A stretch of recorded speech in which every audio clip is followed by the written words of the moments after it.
Hello everyone. आज हम लोग पॉल्यूशन के बारे में डिस्कस करेंगे। पॉल्यूशन क्या है, कितने प्रकार का होता है, इस क्या है इसकी डेफिनीशन, इसके प्रकार, क्या इफ़ेक्ट्स होते हैं पॉल्यूशन के बारे में हम लोग सारे के सारे डिस्कशन आज हम लोग करेंगे। पॉल्यूशन बहुत इंपॉर्टेंट टॉपिक है और इससे बहुत इश्यू का टॉपिक है आज के टाइम पे। हर जगह रिविलेंट टॉपिक है, लगभग हर जगह ये इशू आता है। ठीक है, तो इसलिए ये बहुत ज़रूरी टॉपिक्स है और काफ़ी इम्पोर्टेंट है। एयर पॉल्यूशन, वाटर पॉल्यूशन और एवरीथिंग, जो भी अलग अलग तरीके के पॉल्यूशन है, सब के सब काफ़ी के काफ़ी इम्पोर्टेंट पॉल्यूशन है और काफ़ी ज़्यादा इम्पोर्टेंट होने के कारण इन पे हमें ज़्यादा फोकस भी रहना है, क्योंकि इस पे एक सवाल आता ही है लगभग। तो इसके बारे में हम लोग डिस्कशन करेंगे आज। ठीक है, तो सबसे पहले हम डेफिनेशन देख लेते हैं कि पॉल्यूशन है क्या। तो पॉल्यूशन वातावरण के भौतिक, रासायनिक या जैविक स्वरूप में कोई भी अनडिजायरेबल चेंज, अनवांटेड चेंज जो उसके स्वरूप में परिवर्तन कर दे और जो हानिकारक हो, वही प्रदूषण है। Any undesirable changes in physical, chemical और biological characteristics of air, water, land which is harmful to the man directly or indirectly through his animals, plant, industrial units, raw materials is called as pollution। मतलब कहने का तात्पर्य ये है कि human को अगर कोई भी चेंजेस हो रहे हैं, रासायनिक, भौतिक या जैविक कोई भी चेंज हो रहे हैं इन्वायरमेंट में, वो मनुष्य को डायरेक्टली प्रभावित करते हैं या इनडायरेक्टली। इनडायरेक्टली से जैसे उसके एसेट्स को प्रभावित करें, एसेट्स में उसके एनिमल्स, जैविक जो इन्वायरमेंट है, इकोलॉजिकल सिस्टम है, उसको भी अगर वो प्रभावित कर रहे हैं तो कहीं ना कहीं से वो मनुष्य को प्रभावित कर रहे हैं। तो चाहे इन्वायरमेंट्स हो, चाहे प्लांट्स हो, इंडस्ट्रीज हो, या फिर उसके रॉ मटेरियल्स हो, जो भी परिवर्तन होते हैं या जो भी परिवर्तन ह्यूमंस को डायरेक्टली या इनडायरेक्टली प्रभावित कर रहे हैं वातावरणीय कारण, उन्हें हम प्रदूषण कहते हैं। ठीक है, नॉर्मली प्रदूषण क्या है? Unwanted change in environment, environment में ऐसा परिवर्तन जो हमारे लिए नुकसानदायक है, चाहे उसके भौतिक स्वरूप में हो, उसके रासायनिक स्वरूप में हो, या फिर उसके जैविक स्वरूप में हो, जो हमें प्रत्यक्ष रूप से या अप्रत्यक्ष रूप से प्रभावित करता है। इसमें दूसरी डेफिनेशन आती है। ठीक है, इसमें दूसरी डेफिनेशन आती है पॉल्यूटेंट्स की। पॉल्यूटेंट्स क्या होते हैं? पॉल्यूटेंट्स वो मटेरियल्स होते हैं जो पॉल्यूशन काज करते हैं। ठीक है, पॉल्यूशन काज करने वाले पदार्थों को, एलिमेंट्स को हम पॉल्यूटेंट्स कहते हैं। Any material act on the part of man or nature which leads to pollution का पॉल्यूटेंट। देखिए, कोई पदार्थ हो या कोई प्रक्रिया हो जो पॉल्यूशन कराए, वो है पॉल्यूटेंट। जैसे नॉर्मली आप कार्बन डाइऑक्साइड छोड़ते हैं, कार्बन मोनोऑक्साइड छोड़ रहे हैं, लेड निकल रहा है, सीसा निकल रहा है, या फिर कहीं मर्क्यूरी निकल रही है, तो ये हैवी मेटल्स निकल रही हैं। तो ये क्या है? ये पॉल्यूशन। इन्वायरमेंट में अगर इनकी अधिक मात्रा है या इनका स्वरूप में परिवर्तन हो जाता है, तो ये जो स्वरूप इनका हमारे लिए नुकसानदायक है, वही पॉल्यूटेंट का काम करते हैं। कोई भी एक चीज़ और यहाँ ध्यान रखने वाली है कि हर चीज़ कहीं हर जगह पे पॉल्यूटेंट नहीं है। कोई चीज़ यहाँ पे पॉल्यूटेंट हो सकती है और दूसरी जगह पे हो सकता है वो पॉल्यूटेंट ना हो, वो वहाँ पे इन्वायरमेंट का भाग हो। ठीक है, जैसे अगर हम स्ट्रेटोस्फेयर में ओजोन की बात करते हैं, तो ओजोन वहाँ नॉर्मली प्रेजेंट होती है, तो वहाँ पॉल्यूशन का काम नहीं करती। लेकिन हम ट्रोपोस्फेयर में या ग्राउंड के पास करते हैं, अगर ओजोन के उपस्थित है, तो वो एज ए पॉल्यूटेंट है, क्योंकि वहाँ पे वो बहुत सारी एसेट्स को नुकसान पहुँचाती है। क्योंकि ओजोन है, ओजोन हाईली ऑक्सीडाइजिंग नेचर की होती है। ठीक है, तो हम लोगों ने यहाँ तक का पोर्शन डिस्कस किया था। सब इसके बाद हम डिस्कस कर रहे थे कि on the division of pollution on the basis of their sources, nature of sources। तो इसमें पहला था, फर्स्ट टाइप जो था वो था point source pollution. Point source pollution के बारे में हम लोगों ने बात की थी। तो पॉइंट सोर्स पॉल्यूशन का मतलब होता है ऐसे सोर्सेस जो किसी एक पॉइंट पे पॉल्यूशन करें, उसे हम कहते हैं पॉइंट सोर्स पॉल्यूशन। जैसे फैक्ट्री की चिमनी, सीवेज का पाइप, ये हो गए पॉइंट सोर्स पॉल्यूशन, जो किस एक जगह पे कंटिन्यूसली पॉल्यूशन कर रहे हैं। जैसे मान लीजिए सीवेज का पाइप है, वो नदी में कहीं भी कंटिन्यूसली एक जगह गिर रहा है, तो क्या है, वो उसी पॉइंट को पॉल्यूट कर रहा है, तो वो हुआ पॉइंट सोर्स। जैसे चिमनी है, ईंटे भट्टे की चिमनी है या फैक्ट्री की चिमनी है, वो कंटिन्यू एक स्थान पे ही है और वहीं पे पॉल्यूशन क्रिएट कर रही, तो उसका सोर्स जो है वो एक जगह स्थिर है, पॉइंट जैसा है, तो वो है पॉइंट सोर्स। फिर दूसरा आता है लाइन सोर्स पॉल्यूशन। तो लाइन सोर्स पॉल्यूशन वो जो एक लाइन पे, एक लीनियर लाइन पे पॉल्यूशन क्रिएट करते हैं, जैसे रेलवे लाइन है, रोड्स हैं, ठीक है। तो ये मेनली एक लाइन पे से रोड है, एक लंबी ड्यूरेशन में हजारों किलोमीटर तक लगातार वहाँ पे व्हीकल्स चल रहे हैं, ऑटोमोबाइल्स चल रहे हैं, तो वो क्या है, वो लाइन पॉल्यूशन और एक साथ पूरा एक लाइन में पॉल्यूशन क्रिएट कर रहे हैं। ऐसे रेलवे ट्रैक है, रेलवे ट्रैक पर ट्रेन चल रही है, उस ट्रैक पे पॉल्यूशन क्रिएट हो रहा है, तो लाइन पॉल्यूशन है, ठीक है। इसके बाद आता है डिफ्यूज पॉल्यूशन, इसका एक विस्तृत विस्तृत मिश्रण, मिश्रित पॉल्यूशन कह सकते हो, प्रदूषण कह सकते हो। जिससे एक प्रॉपर क्षेत्र में पॉल्यूशन हो रहा है, एक पूरे क्षेत्र, जैसे अभी रिसेंट में इशू दिल्ली में पराली जलाने पे हो रहा है। पराली एक बहुत सारे क्षेत्र में जलाई जा रही है, तो उसका कोई एक सोर्स नहीं है, बहुत क्षेत्रों में विस्तृत है, तो उसको कहते हैं डिफ्यूजन। या पूरा पूरे शहर को ले लीजिए, उसी एक इंडस्ट्रियल एरिया को ले लीजिए, वहाँ पॉल्यूशन हो रहा है, तो पूरा पूरा पॉल्यूशन पूरे एरिया में हो रहा है, तो वो है डिफ्यूज्ड पॉल्यूशन, ठीक है। अब इसके बाद हम और देख सकते हैं दूसरा प्रकार, ये था नेचर ऑफ सोर्सेस में।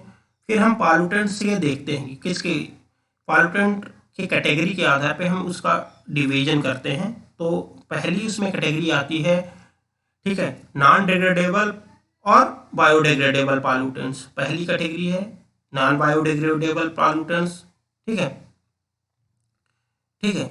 और दूसरे हैं बायोडिग्रेडेबल पॉल्यूटेंट्स। तो नॉन डिग्रेडेबल या नॉन बायोडिग्रेडेबल पॉल्यूटेंट्स वो होते हैं जो टूटते नहीं है, नेचर में उनका टूटना संभव नहीं है, वो जिस स्वरूप में रहते हैं वैसे ही बने रहते हैं, नेचर में वो टूटते नहीं हैं, ठीक है। जैसे हैवी मेटल्स हैं, हैवी मेटल्स किसी में टूट सकती हैं, ठीक है, डीडीटी है, ग्लास है, बेंजीन हेक्साक्लोराइड है, बीएससी है, ठीक है, प्लास्टिक, पेस्टिसाइड्स हैं, बहुत सारे पेस्टिसाइड, आयोनोक्लोरिन्स मेनली, आयोनोक्लोरिन्स जो होते हैं, जैसे डीडीटी है, बीएससी है, ये नॉर्मली बायोमैग्निफिकेशन का काम करते हैं, बायोमैग्निफिकेशन का काम करते हैं। बायोमैग्निफिकेशन मीन्स आपके टिश्यू में, डिपोज टिश्यू में स्टोर्ड रहते हैं, तो ये बायोमैग्निफिकेशन का काम करते हैं।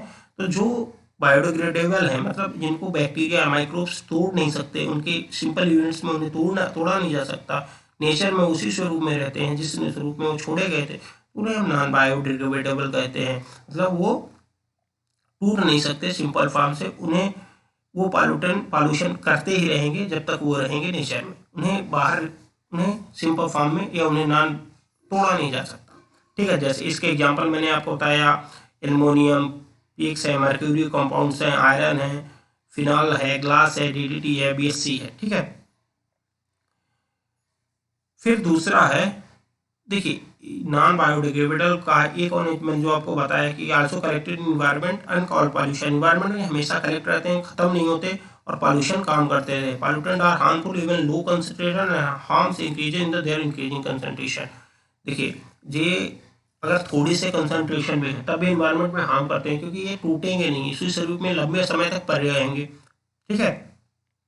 और इसके अलावा जैसे प्लास्टिक है, सबसे सिंपल वे है, आप हर सब कोई देखते होंगे, तो जो प्लास्टिक है वो नॉर्मली चेंज नहीं होता, उसी स्वरूप में लंबे समय तक। डीडीटी आप देखते हो या दूसरे जो पेस्टिसाइड्स हैं वो नॉर्मली नहीं टूटते, ऑर्गेनोक्लोरिन्स, तो वो लंबे समय तक पड़ने, अगर थोड़ी भी मात्रा है तो वो आपको हार्म करती है। जैसे जैसे इसकी कंसनट्रेशन बढ़ती है, इसकी मात्रा बढ़ती है इन्वायरमेंट पे, वैसे वैसे इसके हार्म का नेचर जो है, मतलब हार्मफुल नेचर जो है इसका बढ़ता चला जाता है, इसका हार्मफुल इफेक्ट बढ़ता चला जाता है इन्वायरमेंट पे, इकोलॉजिकल सिस्टम को बहुत नुकसान पहुंचाता है। No treatment is found in the nature for their recycling, इनके रिसाइकलिंग के लिए नेचर में कोई सोल्यूशन नहीं, क्योंकि मेनली रिसाइकलिंग का काम कौन करते हैं, माइक्रोब्स करते हैं, कुछ फंजाई और बैक्टीरिया हैं जो इसके रिसाइकलिंग का काम करते हैं। तो नॉर्मली ऐसा कुछ हो नहीं सकता, क्योंकि इन्हें तोड़ा नहीं जा सकता नेचर के या बायोटिक फॉर्म के द्वारा, बैक्टीरिया लिविंग फॉर्म के द्वारा इसे तोड़ा नहीं जा सकता, ठीक है। Such type of substance should be very harmful at a very low concentration use their alternative. इसका यूज क्या है कि इनके अल्टरनेटिव सब्सटेंसेस यूज किया जाए या फिर इसके यूज से बचा जाए। दूसरे हैं बायोडिग्रेडेबल सब्सटेंसेस। पॉल्यूटेंट्स की बात करें हम, अभी हम क्लासिफिकेशन ऑफ पॉल्यूटेंट्स पढ़ रहे हैं, तो पहला है नॉन बायोडिग्रेडेबल और दूसरा है बायोडिग्रेडेबल। ठीक है, बायोडिग्रेडेबल पॉल्यूटेंट्स वो होते हैं जो नेचर में टूट जाते हैं। ठीक है, उनको नेचर में बैक्टीरिया और फंगस द्वारा सिंपल कंपाउंड्स में तोड़ दिया जा सकता है, जैसे पेपर्स है, वुड है, गार्बेज है, लाइफ स्टॉक के वेस्ट है जैसे गोबर है। ठीक है, उनके खान पान के जो पदार्थ हैं, जो मेनली क्या है, जो लिविंग से निकल रहे हैं, जैसे लिविंग से आप गोबर से ले रहे हो, किसानी के बहुत सारे उत्पाद जैसे पराली है, इनको आप ये सड़ जाते हैं। नॉर्मली आप देखेंगे जो भी ऑर्गेनिक वेस्ट है, जैसे आपके घर किचन वेस्ट है, सब्जी के छिलके हैं, ये हैं, तो ये नॉर्मली वेस्ट आपका इन्वायरमेंट में विभिन्न बैक्टीरिया में डिकम्पोज कर लिए जाते हैं, रिसाइकल कर लिए जाते हैं, ये बायोडिग्रेडेबल होते हैं। ठीक है, और ये नॉर्मली कम हार्मफुल होते हैं, थोड़े समय के लिए हार्मफुल होते हैं, ज़्यादा हार्मफुल नहीं होते हैं। ठीक है, ये easily degraded by microbes, it become useful. अगर माइक्रोब्स वाला आपको पता है कि अगर ये बायोडिग्रेडेबल है तो वो ह्यूमस क्रिएट करते हैं, खाद बनाते हैं, तो ये हमारे लिए लाभदायक भी हैं और हमारे रिसाइकलिंग में बहुत मदद करते हैं। They can not be degraded completely then addition to these material causes pollution. अगर ये आसानी से डिग्रेडेबल नहीं हो रहे हैं तो ये नॉर्मली पॉल्यूशन ये भी काज करते हैं। नॉर्मली ये पॉल्यूशन, जैसे आपने पॉलन ग्रेन देखा होगा, जब सीजन आता है फूलों का या फिर में, तो उसमें पॉलन ग्रेन मिलते हैं। पॉलन ग्रेन बहुत रेजिस्टेंस होते हैं, बहुत ज़्यादा होते हैं, तो वो नॉर्मली बायोडिग्रेडेबल नहीं होते हैं। तो उस कंडीशन में वो पॉल्यूशन जैसे नॉर्मली अस्थमा, एलर्जी वगैरह काज करते हैं। ठीक है, तो दो कैटेगरीज हो गई पॉल्यूटेंट्स की। अब इसके बाद हम एक और कैटेगरी पॉल्यूटेंट्स की पढ़ लेते हैं, प्राइमरी पॉल्यूटेंट्स और सेकेंडरी पॉल्यूटेंट्स। किसके आधार पे? उसके केमिकल नेचर के आधार पे, या कहें कि वो किस स्टेज में पॉल्यूशन काज करता है। ठीक है, वो नॉर्मली अपने जिस फॉर्म में वो रिलीज हो रहा है उसी फॉर्म में पॉल्यूशन क्रिएट कर रहा है, या किसी इन्वायरमेंटल फैक्टर से या इन्वायरमेंटल कंपोनेंट से वो जुड़ के पॉल्यूशन काज कर रहा है, उसके आधार पे हम देखेंगे कि पॉल्यूटेंट क्या होता है। इसके आधार पे दो प्रकार के पॉल्यूटेंट्स होते हैं, पहला है प्राइमरी पॉल्यूटेंट्स और दूसरा है सेकेंडरी पॉल्यूटेंट्स। ठीक है, दीज प्राइमरी पॉल्यूटेंट्स वो पॉल्यूटेंट्स होते हैं जो उसी स्वरूप में पॉल्यूशन काज करते हैं जिस स्वरूप में वो इन्वायरमेंट में छोड़े जाते हैं। जैसे मैंने कहा कार्बन डाइऑक्साइड है। ठीक है, इसके अलावा दूसरे कंपाउंड लेड है, मर्क्यूरी है, ये सारे के सारे उसी स्वरूप में पॉल्यूशन करते हैं। जैसे DDT है, कार्बन मोनोऑक्साइड है। ठीक है, जिस फॉर्म में ये इन्वायरमेंट में ऐड होते हैं उसी फॉर्म में ये पॉल्यूशन काज करते हैं। सेकेंडरी पॉल्यूटेंट वो होते हैं जिस फॉर्म में रिलीज होते हैं उस फॉर्म में पॉल्यूशन काज नहीं करते, पॉल्यूटेंट नहीं होते, लेकिन जब वो इन्वायरमेंट के किसी फैक्टर से अटैच्ड होते हैं, कंबाइन करते हैं, तब वो पॉल्यूशन काज करते हैं। जैसे मैंने कहा था फोटोकेमिकल स्मोक है, मैंने कहा था लंदन स्मोक, और ठीक है, लंदन स्मोक की मैंने बात की थी। इसके अलावा अगर ये लंदन स्मोक में मैंने बताया था आप लोगों को, लगभग वहाँ पे बहुत सारे लोगों की डेथ हुई थी। ठीक है, तो लंदन फोटोकेमिकल स्मोक है, लंदन स्मोक है, पैन है। ठीक है, और ओजोन वगैरह, ये सेकेंडरी पॉल्यूटेंट्स है। जब ये किसी और से रिएक्शन कर लेते हैं तभी पॉल्यूशन काज करते हैं। ये हो गया सेकेंडरी पॉल्यूटेंट जो नॉर्मली सिंपल फॉर्म में जब रिलीज होते हैं इन्वायरमेंट तो पॉल्यूशन नहीं काज करते हैं, और जब वो किसी इन्वायरमेंटल फैक्टर से अटैच हो जाते हैं तो वो पॉल्यूशन काज करते हैं। सिनर्जिज्म एक फैक्टर, सिनर्जिज्म का मतलब होता है जुड़ जाना, किसी से जुड़ जाना या किसी से अटैच हो जाना। तो जो सेकेंडरी पॉल्यूटेंट होते हैं वो नॉर्मली किसी इन्वायरमेंटल फैक्टर से सिनर्जिज्म शो करते हैं, किसी से कंबाइन होकर अपने इफेक्ट्स को बढ़ा लेते हैं, उस प्रक्रिया को कहते हैं सिनर्जिज्म। ठीक है, formation of secondary pollutant is known as synergism. Secondary pollutant are more toxic than primary pollutants.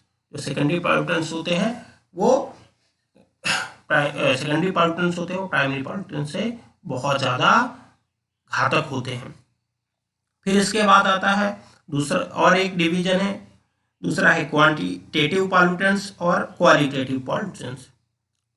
Quantity से मतलब क्वांटिटेटिव मतलब क्वांटिटी, जहाँ मेजर करे, और क्वालिटेटिव मतलब जहाँ क्वालिटी मेजर करे। तो quantitative, these are the substance which occur in nature but become pollutant when their concentration reaches beyond the threshold value of the environment। देखिए ये नेचर में प्रेजेंट है, तो क्वांटिटेटिव है, क्वांटिटी उनकी अभी भी प्रेजेंट है पर लो मात्रा में, कम मात्रा में। जब इनकी मात्रा थ्रेशोल्ड वैल्यू, एक लिमिट वैल्यू के ऊपर चली जाती है, तब ये पॉल्यूशन का काम करते हैं। जैसे CO2 है, CO2 नॉर्मल आपके इन्वायरमेंट के लिए काफ़ी लाभदायक है। नाइट्रोजन के ऑक्साइड्स हैं, ये भी काफ़ी इन्वायरमेंट में हमेशा प्रेजेंट रहते हैं। लेकिन जब इनकी कंसंट्रेशन की लेवल है, इनकी मात्रा अगर इन्वायरमेंट में काफ़ी बढ़ जाती है, तब ये पॉल्यूशन काज करते हैं, एज ए पॉल्यूटेंट एक्ट करते हैं। तो ये हो गया पहला क्वांटिटेटिव। ठीक है, जैसे नॉर्मली आप देखेंगे तो कोई भी भाग, जैसे आपके पास कुछ भी है, अगर कहीं भी थोड़ा बहुत पोर्शन है किसी चीज़ का, तो वो नॉर्मली इफेक्ट नहीं करता। अगर उसकी मात्रा बढ़ जाती है, आपके घर में नॉर्मली धुआं हो रहा है, तो अगर वो थोड़ा सा हो रहा है तो आपको नहीं फर्क नहीं पड़ता। लेकिन वो बहुत मात्रा में हो रहा है, जैसे पराली वगैरह जलाइए, देखिए कितना सारा धुआं होता है, तो वो एज पॉल्यूशन की तरह काम करता है। क्वालिटेटिव है कि उसकी क्वालिटी मेजर करें। ठीक है, these are the substances which do not occur in the environment but they are passed in the through human activity। Qualitative जैसे मेनली ये प्रेजेंट नहीं होते नेचर में, लेकिन ये ह्यूमन एक्टिविटी के द्वारा इन्वायरमेंट में रिलीज हो जाते हैं। जैसे DDT है, BSC है, ठीक है, फंजीसाइड है, इंसेक्टिसाइड है, विभिन्न पेस्टिसाइड इन्वायरमेंट में रिलीज हो रहे हैं और इन्वायरमेंट में प्रेजेंट नहीं है। ठीक है, तो ये पेस्टिसाइड की कैसे है, क्वालिटेटिव, क्योंकि इनकी ये इन्वायरमेंट में पहले नहीं थे, अब इनकी क्वालिटी मेजर कर रही है, क्योंकि ये इन्वायरमेंट में प्रेजेंट है, तो ये एज ए पेस्टिसाइड काम करते हैं। अब पॉल्यूशन के प्रकार देख लेते हैं। इसमें है पहला पॉल्यूशन, अदर टाइप जो पॉल्यूशन में देख लेते हैं, और कुछ पॉल्यूशन के प्रकार हम देख लेते हैं यहाँ पे। तो पॉल्यूशन के प्रकार में हम नेचुरल पॉल्यूशन देख लेते हैं। मैंने आपको पढ़ाया था प्राकृतिक प्रदूषण। प्राकृतिक प्रदूषण से तात्पर्य है वो कारक जो प्रदूषण फैलाते हैं वो प्राकृतिक हो। ठीक है, जैसे मेथेन पैडी फील्ड से निकलती है, धान की खेत से मेथेन का निकलना, ज्वालामुखी से लाभ विभिन्न गैसेस का निकलना। ठीक है, मार्स से दलदली भागों से मेथेन का निकलना, कैटल्स से धान के खेत कैटल्स के जुगाली करने से, और मार्सेस से मेथेन गैस इन्वायरमेंट में निकाल जो, जिसके अलावा फॉरेस्ट फायर है, ज्वालामुखी है, ये सभी पॉल्यूशन काज करते हैं। ये हो गया नेचुरल। फिर एंथ्रोपोजेनिक पॉल्यूशन। एंथ्रोपोजेनिक पॉल्यूशन ही मेनली पॉल्यूशन का काज है आज के टाइम में। मैंने कहा था प्रकृति हमेशा अपने आप को संरक्षित करने का या संतुलित रखने का प्रयास करती है। तो मेनली जो एंथ्रोपोजेनिक मतलब मेन काज, उसका मेन काज मैन है। तो जो पॉल्यूशन आज के टाइम में हो रहा है उसका मेन काज ह्यूमन ही है, क्योंकि देखिए ह्यूमन एक्टिविटी से ही पॉल्यूशन हो रहा है। ठीक है, ये हो गया पॉल्यूशन। फिर है एक और इफेक्ट प्रकार है, इसमें देख सकते हैं निगेटिव पॉल्यूशन और पॉजिटिव पॉल्यूशन। निगेटिव पॉल्यूशन से तात्पर्य ये है जब हम एनवायरनमेंट से कुछ निकाल लेते हैं, लॉस ऑफ, जैसे निगेटिव मतलब निगेटिव से यहाँ तात्पर्य क्या है, इन्वायरमेंट से किसी चीज़ की कमी हो जाना, कम हो जाना, तो वो पॉल्यूशन क्रिएट हो, वो है नेगेटिव पॉल्यूशन। जैसे सॉइल से उसकी फर्टिलिटी खत्म हो जाए। ठीक है, सॉइल के एरोजन से, कि ऑक्सीजन, उसके ऑक्सीजन की कमी से, विभिन्न न्यूट्रिशन की कमी से, मिनरल न्यूट्रिशन की कमी से, मेनली किसी न्यूट्रिशन को उससे बाहर हो जाए, वो रस ऑफ हो जाए, लीचिंग हो जाए उसकी, या वो रन ऑफ हो जाए, पानी के साथ घुल के चला जाए, तो वो है नेगेटिव। अगर हम किसी चीज़ के ऐड करते हैं सॉइल में, किसी चीज़ के एडिशन से पॉल्यूशन क्रिएट हो रहा है, तो वो है positive pollution. Positive presence of addition of undesirable substances.